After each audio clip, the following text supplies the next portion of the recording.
Bienvenue. Aujourd'hui, on s'attaque à un sujet qui touche à la foi, bien sûr, mais aussi à la survie, la prière pour la pluie, qu'on appelle aussi istiska. On veut explorer une perspective qui risque de pas mal brasser la cage sur ce qu'on pense de la relation entre la prière et l'action. On connaît tous cette image-là, hein? Quand la sécheresse frappe, toute la communauté se rassemble, les mains tournées vers le ciel, à implorer la pluie. C'est un acte de foi puissant, profondément ancré.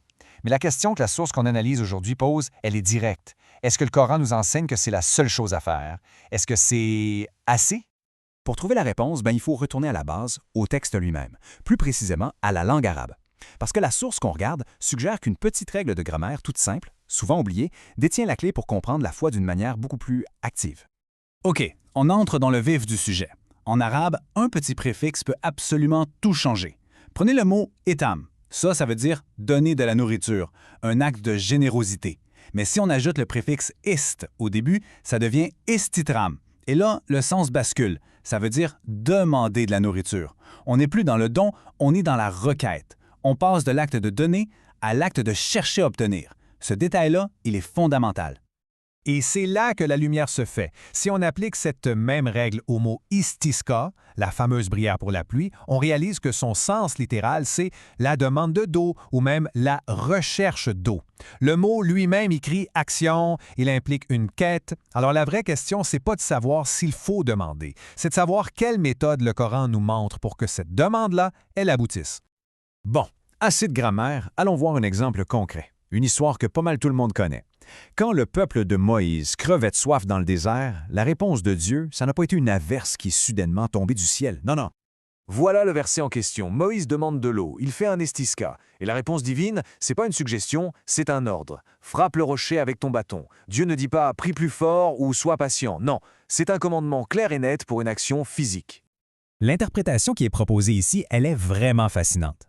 Au lieu d'imaginer un bâton magique, la source nous invite à lire ça de façon pragmatique. Frappe le rocher avec ton bâton, ça devient une instruction d'ingénierie.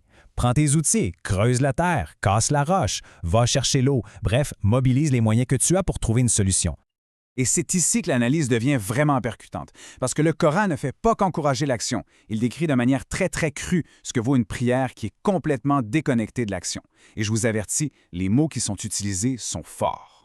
Dans la sourate Ar-Ra'd, il y a une analogie, une image qui sert de véritable avertissement. Ça décrit parfaitement l'état de la personne qui demande, qui espère, mais qui ne fait rien pour que ça arrive. L'image est d'une clarté incroyable. Imaginez une personne assoiffée juste à côté d'une rivière. Et tout ce qu'elle fait, c'est tendre les mains en espérant que l'eau va sauter toute seule dans sa bouche. C'est un geste inutile, un désir passif qui ne sera jamais satisfait. L'eau est là, à portée de main, mais elle ne viendra pas toute seule. Et voilà la conclusion de l'analogie, le coup de poing. Le verset qualifie ce type de demande passive, qui ignore les lois de l'univers, de prière des mécréants. C'est une affirmation d'une puissance « wow ». Ce que ça veut dire en gros, c'est que demander un résultat tout en ignorant volontairement les causes et les moyens que Dieu a mis en place, c'est être complètement dans l'erreur, dans l'égarement.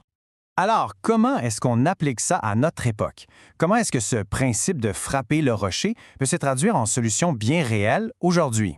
La source donne un exemple d'ingénierie très concret. En Syrie, les nuages chargés de pluie arrivent de la mer, mais ils sont bloqués par les montagnes sur la côte. Résultat, toute la pluie tombe sur le littoral et se perd dans la mer, alors que l'intérieur du pays reste aride. La solution, qui est la version moderne de frapper le rocher, c'est quoi? C'est de creuser des tunnels à travers ces montagnes pour aller chercher cette eau précieuse et la canaliser vers des barrages, là où elle est vraiment nécessaire. Et ça illustre parfaitement le point central. Le véritable istiska, la vraie demande d'eau, ce n'est pas seulement lever les mains au ciel. C'est d'étudier la géographie, de faire des plans, de mobiliser la science et la technologie pour travailler avec les lois de la nature. C'est une prière qui se transforme en plan d'ingénieur, en action sur le terrain. On arrive donc à la conclusion. Et l'idée maîtresse, elle est simple, mais elle est puissante. La foi, ce n'est pas une attente passive. C'est un moteur pour l'action. Voilà, c'est exactement ça. On pourrait dire que la prière, c'est comme entrer une destination dans son GPS. Ça nous donne le but, la direction, le pourquoi, mais pour y arriver, il faut conduire la voiture. Il faut faire le travail, l'effort, utiliser son intelligence. Ça, c'est le comment. Et l'un ne peut pas fonctionner sans l'autre. Et on termine avec cette question, pour réfléchir un peu.